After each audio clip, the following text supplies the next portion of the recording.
I'm 20 years old, don't live at home anymore, and my relationship with my mom is hanging by a thread. When I was 6, my dad died unexpectedly. It was awful.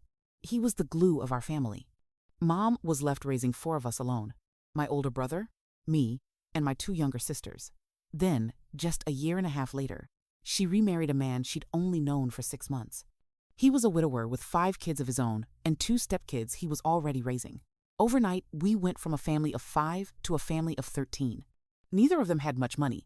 He had serious debt from gambling, and Mom wasn't exactly well off either. They moved us all into a tiny 3-bedroom house.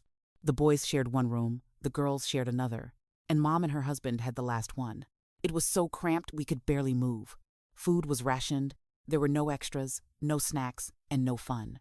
Mom kept saying love would bring us together, but all it brought was resentment. Her husband treated me and my siblings like we were his responsibility, only when it benefited him. He'd make my brother do chores and tell me to set a good example for the younger kids I barely knew and never bonded with. I was told to babysit constantly, and every time I complained, Mom said I was punishing her for being happy again. When I started working at 16, I used my money to help my real siblings and buy them small treats. Mom got mad that I didn't include the stepkids. Later, when her husband couldn't pay bills, she expected me to help. I refused.